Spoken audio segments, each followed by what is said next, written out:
हमें एक दूसरे को क्षमा क्यों करना चाहिए? क्षमा करने से क्या होता है? यीशु मसीह क्षमा के लिए क्या कहते हैं? सभी भाई बहन को यीशु मसीह के नाम में जय मसीह की। Joy to the Lord channel में आप सभी भाई बहन का मैं स्वागत करती हूँ। मेरे प्रियो, आज के समय में गलती तो हर कोई करता है, पर उसको मानता कोई नहीं। हर कोई एक दूसरे को दोष लगाने में लगे रहते हैं। सभी एक दूसरे पर उंगली लगाते हैं, पर अपनी गलती कोई नहीं मानता, कोई अपनी गलती को नहीं देखता है। मेरे प्रियो, यीशु मसीह क्षमा के लिए कहते हैं कि हम एक दूसरे को उसी तरह क्षमा करें जैसे ईश्वर ने हमें क्षमा किया है। उन्होंने सिखाया है कि यदि हम एक दूसरे को क्षमा करेंगे तो ईश्वर भी हमें क्षमा करेगा। और हमें यीशु मसीह क्षमा के लिए बताते हैं कि हमें परमेश्वर से क्षमा मांगनी चाहिए और एक दूसरे को भी क्षमा करना चाहिए। आमीन, हालेलुया। मेरे प्रियो, हमें एक दूसरे को क्षमा करना चाहिए और अगर हम एक दूसरे को क्षमा करेंगे तो हमारा पिता भी हमें क्षमा करेगा। आमीन, हालेलुया। हमें यीशु मसीह ने सिखाया है कि यदि हम एक दूसरे के अपराधों को क्षमा करते हैं तो वह भी हमारे अपराधों को क्षमा करेगा। जैसे बाइबल में लिखा है मत्ती 6 अध्याय 14 से 15 आयत में, इसलिए यदि तुम मनुष्य के अपराध क्षमा करोगे तो तुम्हारा स्वर्गीय पिता भी तुम्हें क्षमा करेगा, और यदि तुम मनुष्य के अपराध क्षमा ना करोगे तो तुम्हारा पिता भी तुम्हारे अपराध क्षमा ना करेगा। आमीन, हालेलुया।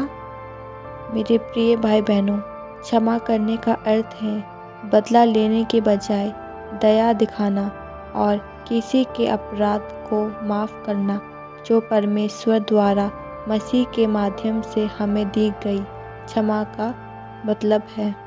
क्षमा का मतलब ये नहीं है कि आप अपराध को भूल जाएं या उससे अनदेखा करें, बल्कि यह कि आप दोष और कड़वाहट को छोड़ देते हैं और परमेश्वर पर न्याय का भार डाल देते हैं।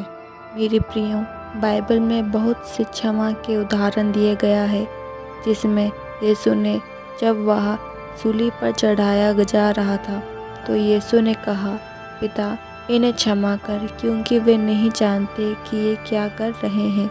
आमीन, हालेलुया। पतरस ने 3 बार यीशु को पहचानने से इनकार किया, लेकिन यीशु ने उसे क्षमा कर दिया और पतरस ने पश्चाताप के बाद सुसमाचार का प्रचार किया।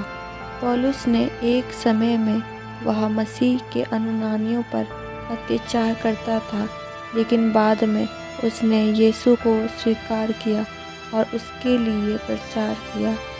आमीन, हालेलुया। मेरे प्रियो, ऐसे ही हमें भी एक दूसरे की गलतियों को माफ़ करना होता है, क्योंकि हम भी ईश्वर से क्षमा करने की अपेक्षाएं रखते हैं। आमीन, हालेलुया। मेरे प्रियो, जब हम अपने अपराधियों को क्षमा नहीं कर सकते तो यीशु मसीह हमारे अपराधों को कैसे क्षमा करेगा?